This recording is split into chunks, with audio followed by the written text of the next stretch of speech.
자, 이론 민특법 상가건물임대차보호법 보겠습니다. 주택임대차보호법을 잘 보신 분들은 이거 크게 어렵지 않습니다. 주택임대차보호법과 다른 게 뭔가만 간단히 봐주시면 됩니다. 목적, 국민의 경제생활의 안정보장이죠. 주택임대차는 국민의 주거생활의 안정보장이니까 임차인이 법인인 경우에는 원칙적으로 적용이 안 됐죠. 반면에 상위법은 경제생활의 안정보장이니까 법인이 임차인인 경우에도 원칙적으로 적용이 되겠죠. 적용 범위에서 물적 적용 범위는 뭐예요? 상가 건물이죠. 첫째, 사업자 등록 대상이 돼야 됩니다. 사업자 등록이 가능한 상가 건물이고요. 상가 건물이란 건 주된 부분이 영업용으로 사용이 돼야 되죠. 이때 영업용으로 사용되는지는 계약 당시 기준으로 하고 실지 용도로 판단하겠죠. 주임법하고 마찬가지로 계약 당시 실지 용도로 판단하게 됩니다. 따라서 상품을 보관하고 제조하고 가공하고 공장이죠, 공장. 이건 영업이 아니잖아요. 영업이란 물건을 주문받고 팔고 하는 거잖아요. 그러니까 공장 창고 등은 영업용이 아니니까 상임법이 적용이 안 되죠. 그런데 다만 이런 경우 공장 및 사무실을 임차한 다음에 도금 작업, 여기까지는 영업이 아닌데 거기다가 컨테이너 박스를 갖다 놓고 주문을 받고 있더라. 그럼 전체가 상가 건물이 될 수 있다. 이렇게 보고 있습니다. 물적 적용문에서 이 정도 확인하시면 되고요. 또 하나는 주임법과는 달리 상위법은요, 보증금이 일정액 이하여야 돼요. 그래야 상위법이 적용돼요. 이때 보증금은 환산보증금이라고요. 역시 상위법에만 있는 개념입니다. 주임법에는 환산보증금이 없어요. 보증금 더하기 월세 곱하기 100. 이게 환산보증금이에요. 이 금액이 여기 기준 금액을 초과하면 주임법이 적용이 안 됩니다. 서울 9억 원, 수도권 플러스 부산 6억 9천, 광역시 플러스 세종특별자치시 5억 4천, 그 밖의 지역 3억 7천만 원이야. 969, 5437. 암기. 자, 이걸 초과하게 되면 주임법은 적용되지 않습니다. 그런데 이걸 초과하는 경우에도 상위법 초과하면 상위법이 적용되지 않는데 단 이렇게 초과하더라도 적용되는 게 몇 개가 있어요. 예외적으로 일단 대항력 인정해 줍니다. 계약 갱신 요구권도 인정해 줍니다. 권리금 회수 보장해 줍니다. 이 기간에 3기연체 시 해지가 가능합니다. 3기연체 시에 코로나 등 때문에 집합금지 명령에서 매출이 퍽퍽 떨어가지고 폐지하는 경우가 있죠. 그 폐업하는 경우, 폐업했을 때 해지, 폐업 시 해지, 표준계약서 이런 것들은 적용을 한다는 거예요.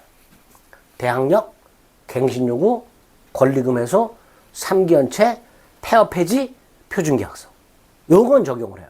그럼 존속기간, 보증금 회수, 임차권 등기명령 이런 거 적용 안 해준다는 거예요. 그죠? 딱 적용되는 거 머릿속에 좀 기억을 해두시기 바랍니다. 예외. 그러면 자, 초과임대차에도 계약갱신 요구권 행사할 수 있다고 그랬잖아요. 문제가 생겼어요. 이 계약갱신 요구권은요, 임대차 기간이 끝나기 6달 전부터 한 달 전 사이에 행사하는 거예요. 근데 문제가 생겼어. 초과임대차인데 기간을 정하지 않았어. 여기에 상임법이 적용 안 돼. 상임법 존속기간이 적용이 안 돼요. 상임법에 존속기간이 적용되면 1년으로 본다 이렇게 될 거예요. 1년으로 딱 정해진단 말이에요. 1년으로 정해지면 만료 전 6월부터 1월까지라는 게 나오잖아. 근데 초과임대차는 존속기한이 적용이 안 되기 때문에 기간을 정하지 않으면 그냥 민법 635조가 적용되는 거예요. 언제든지 해지 통고로 가는 거예요. 따라서 기간을 정하지 않았으니까 기간 만료 전 6월부터 1월까지 사이에 갱신 요구권 행사하는 건 할 수가 없지요. 기간 만료 전 6월부터 1월까지를 모르니까, 그런 게 없으니까, 기간을 정하지 않았으니까 기간 만료 전 6월부터 1월까지라는 게 없잖아. 따라서 갱신 요구 못하죠. 그러니까 갱신 요건이 인정이 되지만 그 갱신 요건은 기간 만료 전 6월부터 1월까지 사이에 행사하는 건데 초과임대차에서 기간을 정하지 않았다면 존속기간에 대한 상위법은 적용이 안 되니까 민법이 적용이 됨으로써 기간의 정함이 없는 상가건물 임대차가 되고 따라서 갱신 요건 따위를 행사를 못한다. 이렇게 되겠죠. 일시상 임대차는 당연히 적용 안 되겠죠. 인적 적용범위 법인이 임차하는 경우도 적용이 됩니다. 대항력 인도받고 사업자 등록을 신청하면 등록증 교부가 아니에요. 다음날 영시에 대항력이 생기죠. 사업자 등록 신청이 요건이라는 거 확인하시면 되고요. 간접 점유도 되죠. 갑이 을에게, 을이 병에게 갑의 동의받아 줬는데 병이 인도 및 사업자 등록을 신청하면 을이 대항력이 생긴다. 이렇게 되겠죠. 즉 간접 점유도 인정이 되겠죠. 등록사항 등의 열람 제공 같은 거 한번 읽어보시면 되고 보증금에서 똑같아요. 임차인이 보증금 반환 청구 소송 확정 판결을 집행권으로해서 경매를 신청할 때 민사집행법 규정에도 불구하고 상가 건물에 대한 명도 의무 이행 제공은 집행 개시 요건이 아니다. 상가 건물을 명도하지 않더라도 집행 개시 경매 신청할 수 있다. 소액 사건 심판법 규정을 준용한다. 대항력과 인도 및 사업자 등록 신청 확정일자를 받으면 우선 면제권 인정된다. 그죠? 우선 면제권 인정된다. 건물을 인도하지 않으면 보증금 수령 못한다. 여기서 인도는 먼저 인도가 아니라 인도 증명을 말한다. 보증금 반환 채권을 양수한 금융기관은 우선 면제권도 승계한다. 뭐 다 똑같죠. 주임법하고. 그죠? 그 금융기관은 임차인을 대리해서 해지할 수 없다. 단 임차권 등기 명령은 신청할 수 있다. 최우선 면제권 상가 건물 경매 신청 등기 전까지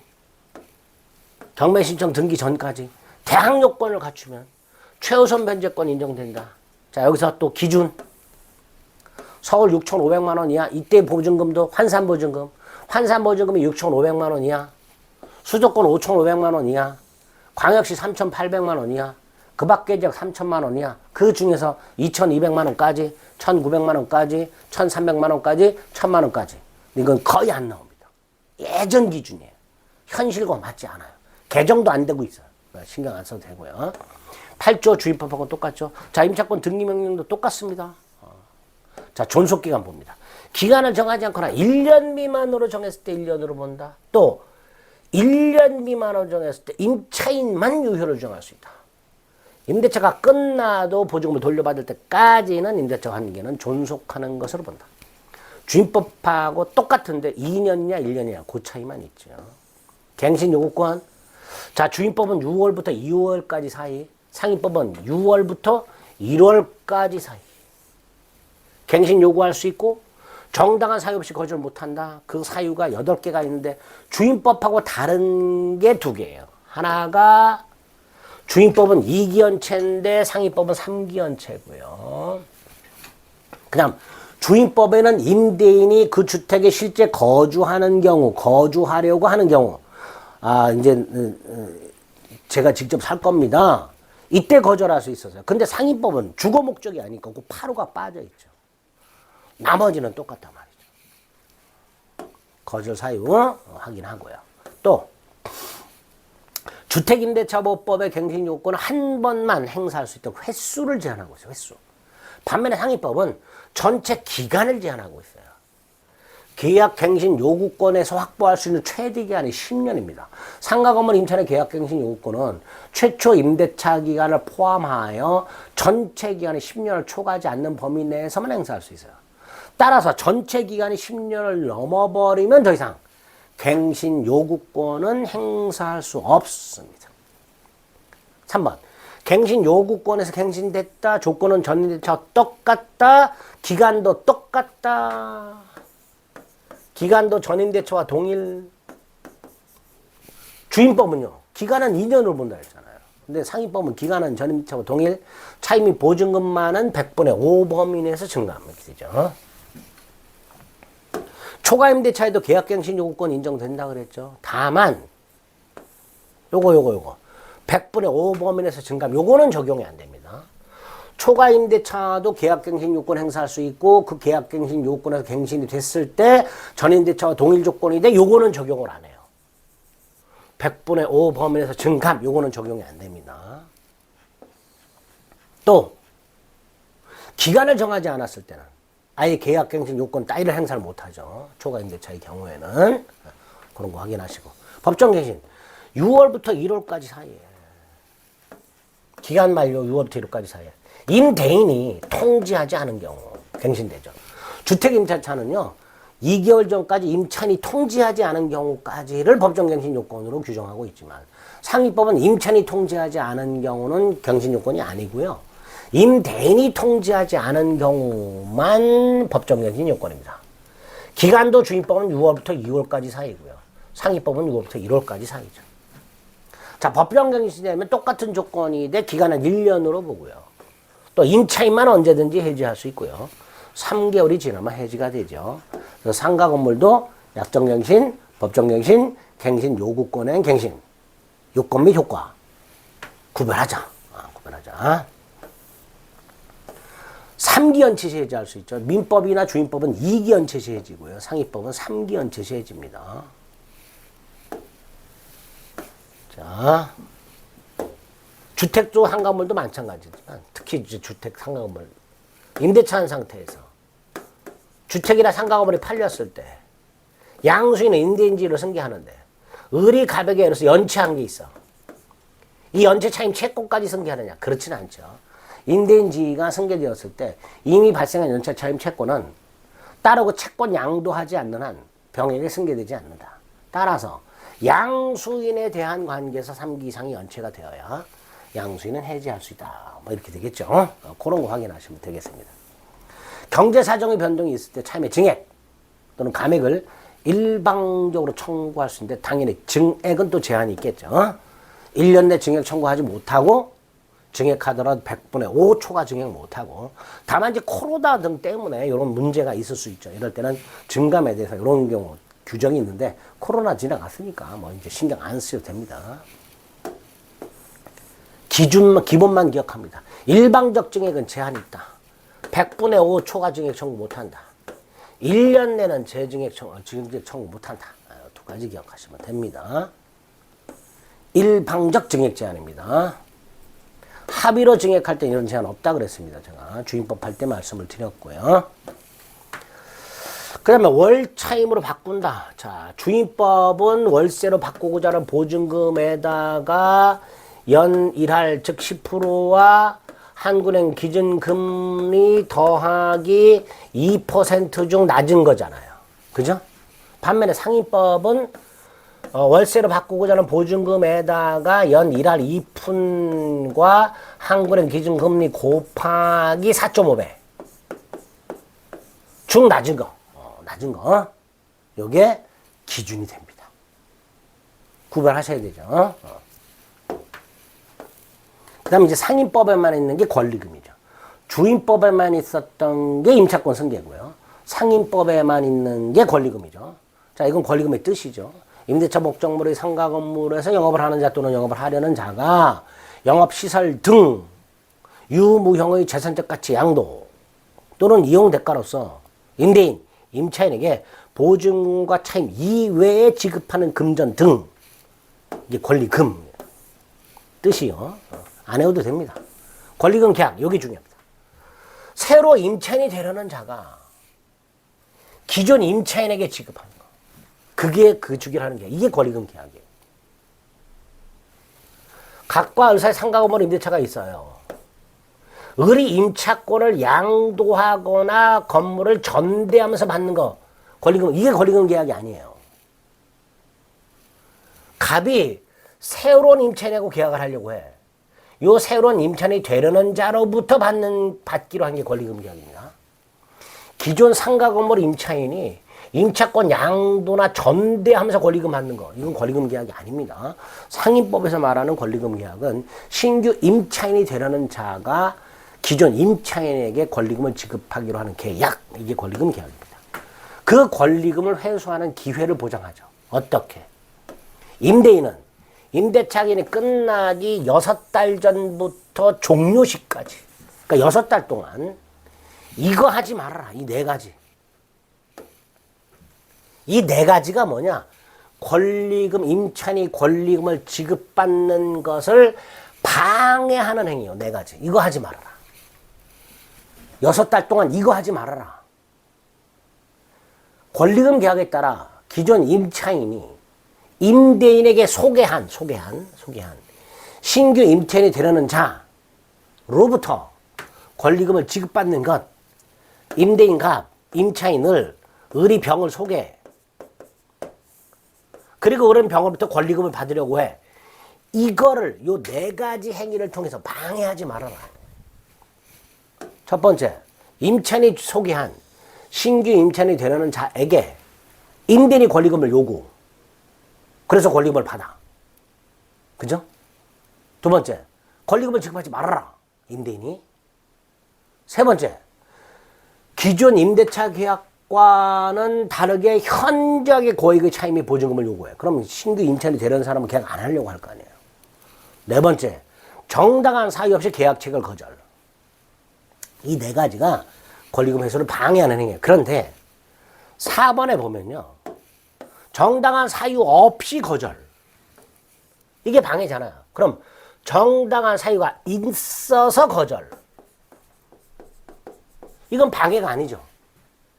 그 정당한 사유가 4개예요. 또 신규 임차인이 되려는 자가 개털이야. 자력이 없어. 신규 임차인이 되려는 자가 의무를 위반할 우려가 있어.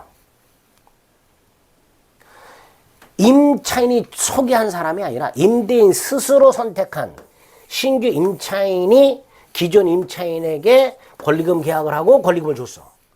이 경우에는 거절해도 된다. 문제가 3번째. 이 상가 건물을 1년 6개월 이상 영리 목적으로 사용하지 않아. 자, 이때 이 1년 6개월 이상 영리 목적으로 사용하지 않는다는 게 어떤 의미냐? 기존의 1년 6개월 동안 영리 목적으로 사용하지 않은 것을 말하는 것이냐? 아니면 임대인이 요 3호.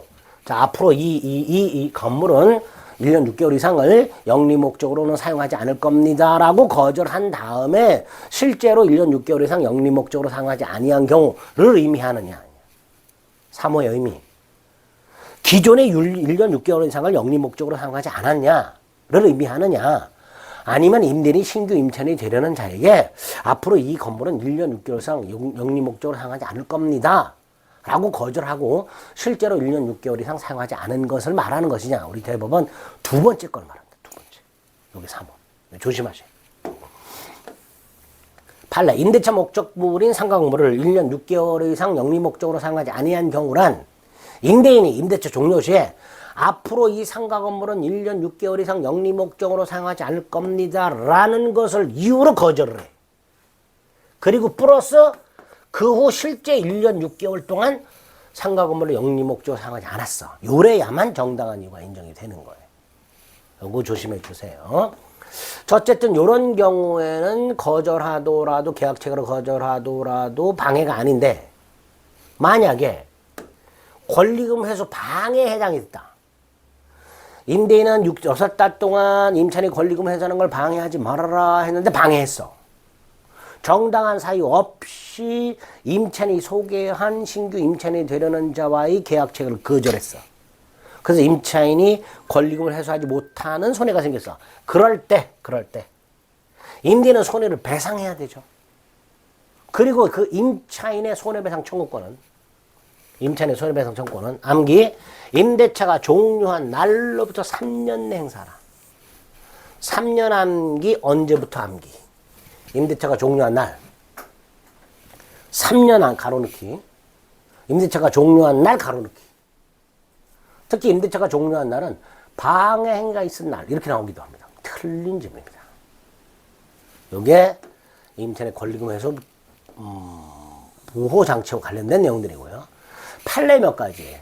임대인의 권리금 회수를 방해하려면 반드시 임차인과 새로 임차인이 되려는 자 사이에 권리금 계약이 반드시 미리 체결되어 있어야 하는 것 아니다. 그렇진 않다. 계약갱신 요구권을 행사할 수 없다. 이 경우에도 권리금 회수 기회는 보장되죠. 갱신 요구 거절 사유.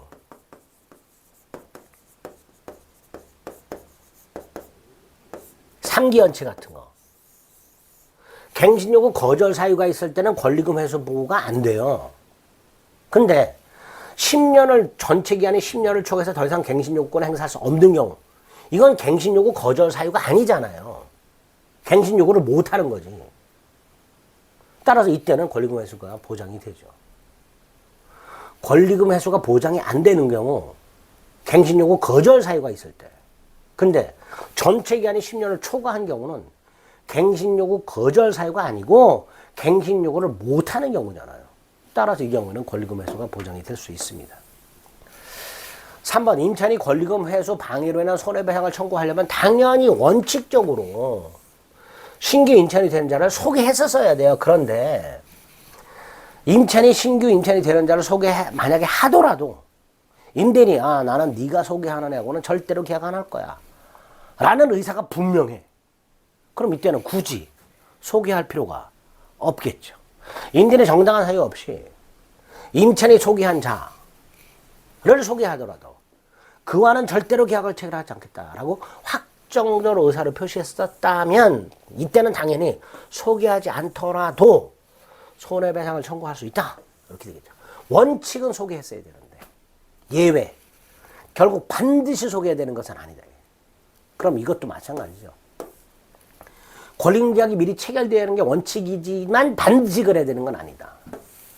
소개를 해야 되지만 반드시 그래야 되는 건 아니다. 이런 식으로 1번과 3번은 해석할 수 있겠죠. 자, 권리금 회수 보호가 제외되는 거, 권리금 회수 보호가 안 되는 거 뭐 있었는데 이건 필요 없고요. 아까 잠깐 말씀드렸던 계약갱신 요구는 거절 사유가 있을 때는 3기 연체와 같은 권리금 회수가 보장되지 않습니다. 6번. 상가 건물 임대차에는 표준 계약서가 2개가 있습니다. 표준 권리금 계약서가 있고요. 그다음에 상가 건물 임대차 표준 계약서가 있는데요. 표준 계약서가 2개. 그중에 표준 권리금 계약서는 국토교통부 장관이 주체입니다. 법무부 장관과 협의합니다. 이게 표준 권리금 계약서예요. 그리고 국토교통부 장관은 그 권리금에 대한 평가 절차 방법 등에 관한 기준을 고시하도록 하고 있습니다. 누가? 국토교통부 장관이.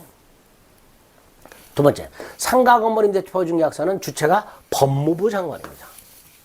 국토교통부 장관과 협의를 거쳐서 표준 계약서를 정해서 사용을 권장할 수 있도록 해놨습니다.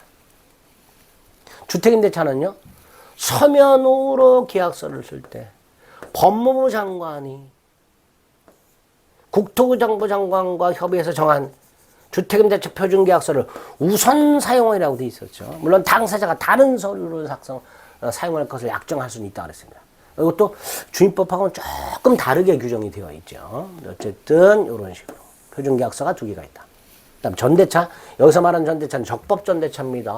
갑이 을에게 상가 건물 임대차, 을이 병에게 갑의 동의를 받아서 전대차 했을 때 이 전차인은 특히 2항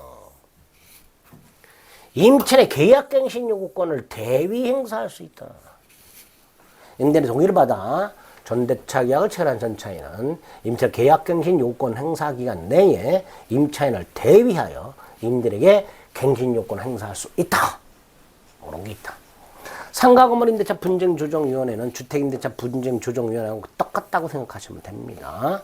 심심할 때 잠안 올 때 한번 읽어주시면 되겠습니다. 여기까지가 상가건물 임대차보호법의 내용이에요. 주택임대차보호법보다 쉽죠. 주택임대차보호법이 정확하게 정리가 되신 분들은 상가건물 임대차는 수월하게 비교해서 다른 점만 주목해서 봐주시면 충분히 맞출 수 있습니다. 자, 이제 집합건물법 하고요. 나머지 3개 남았습니다. 그 시간을 좀 달리해서 살펴보겠습니다.